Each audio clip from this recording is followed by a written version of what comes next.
just like real quickly by a show of hands for you new girls, we do a lot of spirit fingers here because that way we can see who's doing it.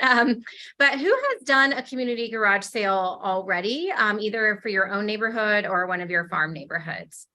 Okay, not a lot of hands going up, which means to me that this is a great growth opportunity.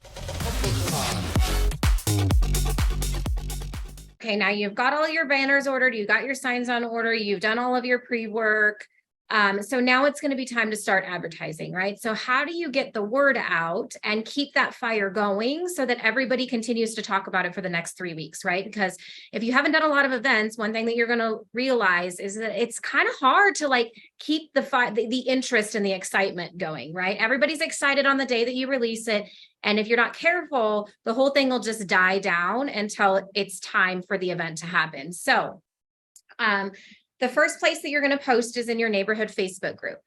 If you guys don't have a neighborhood Facebook group, here's just another reminder of how important it is to have a neighborhood Facebook group, because this is one of the ways you guys get to leverage that, right? So you're going to change the cover in your Facebook group. You're going to make a post. You're going to do all the things inside of the neighborhood Facebook group. You're going to create an event.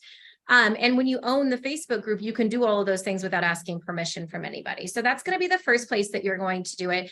If this is a recurring event for you, like what I do is I go back and I tag everybody that I knew participated the year before, right? So it's the same thing for every event I do. If it's the 4th of July parade, I go back and in that post, I tag all the people that I know participated the prior year, because that is going to help the algorithm, the juices going inside of your group.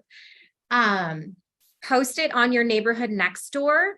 If you guys have next door Nazis like I do, they do not let you put your advertising on anything inside of next door. So you might not be able to put your face, you might not be able to put sponsored by, but you sure as heck can say, hey, for more information about this, go here, which is going to lead them back to your Facebook group, right? So the idea behind all of these advertisements is if you own the Facebook group, all roads lead back to the Facebook group. Does that make sense? Because this is going to be a way that you're going to be able to get people to join your neighborhood Facebook group. So you post it in next door and you have a QR code or you have a vanity URL, whatever it is that leads back into your Facebook group. For more information and to sign up here, this is where you go, right? Action item, make it super simple. Email to your neighborhood email list. If you guys have been farming inside of your neighborhood, you undoubtedly have some emails, and this is why it's so important to collect emails with every event that you do so that you can keep adding to this, right? So you're going to send an email to your neighborhood email list. I do a postcard, right? So I do a postcard to the whole neighborhood, a big 8.5 by 5.5 full color postcard. So what I like to do with the postcards is I do the event on the front with all the information. And again, going back to the Facebook group.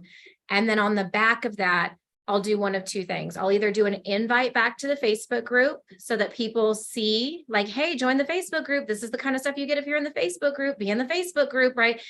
You hammer that because that's like your own little, think about this. This is your own little advertising stratosphere, right? This is where you're building your relationships.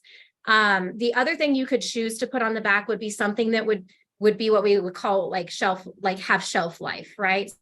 Might be summer camps for the kids. It might be, this is what's going on for the 4th of July. This is what's going on for, so people hold on to it a little bit longer if they're like, I'm not doing this stupid friggin' garage sale, right? But they might hold on to it for what's on the back. Yeah. So be thoughtful about what you're putting on these the postcards, and make sure that you talk to your post office about the discounted rate, right? Because if everything's going to one neighborhood, you should get the lowest mailing cost. So call and it's based on how many pieces you have and all that, but call your post office to figure that out.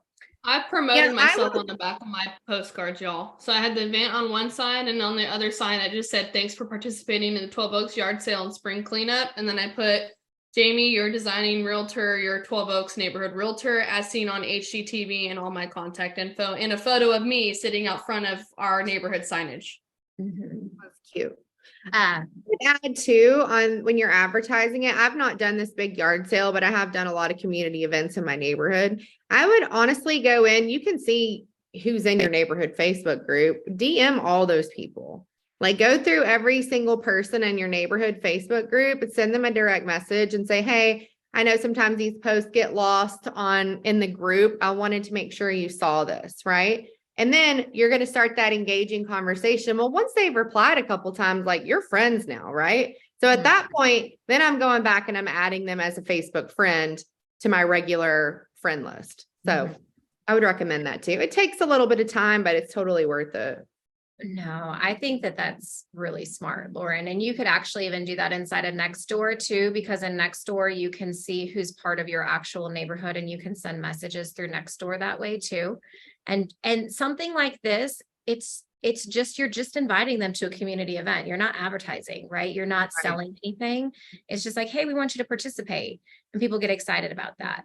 I would also troll my own group. I mean, y'all know I'm a professional group troll, but I would, as people are posting, they're like, hey, I'm selling this couch for $300 or whatever, like weeks leading up. I would go back in, post the links again on their posts. Like, hey, if you don't get rid of this, like, don't forget we have a yard sale coming up. If that's the only thing you have to sell, drop it off at my house. I'll help you do it, whatever.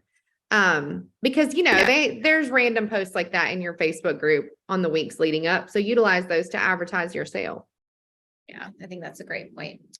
And then also signs and flyers. If you guys live in a community that has cluster mailboxes or a pool or anything like that, that would have a community space. We're not allowed to put flyers on our mailboxes anymore. So now what I do is I get like the open house size signs and I put them on the little stakes and then I stick them in the ground next to the mailboxes, right? So you can do that. Again, that's a great place for you to work with your HOA if you have one, if you have a community pool, if you have a park, if you have a freaking trail, put them along the trail, like any place that you can think of that you can get the word out. And that one is just going to be more of an advertisement, right? And so it's going to say, hey, community garage sale this weekend, scan here for more information. Again, back into the Facebook group, back into the Facebook group, back into the Facebook group. You could do door hangers too for that. If you didn't want to do a postcard, you could do the door hangers with the QR to the Facebook group. So there's so many ways. Yeah, door hangers are a great idea. Just have my kids post flyers everywhere. They went around with me and taped up, like, I think I printed 150 flyers and we put them everywhere. Oh, and they probably had fun doing it. So They did. Yeah. Well, and you know, it's kind of crazy. Some of the things that I've learned about hosting groups inside of, you know, or hosting events within the neighborhood is you feel like it's like overkill on the advertising. I mean, and people will still say, I didn't hear about it. Like somehow you're like, how did you miss it? There's a banner, there's these flyers, you got a postcard, it was on Nextdoor, and somehow they're still like, oh my gosh, I wish I would have known about this. And you're like, girl, but so don't feel like it's too much, because there's honestly kind of no such thing as too much, especially when you're doing something that's free for the neighborhood.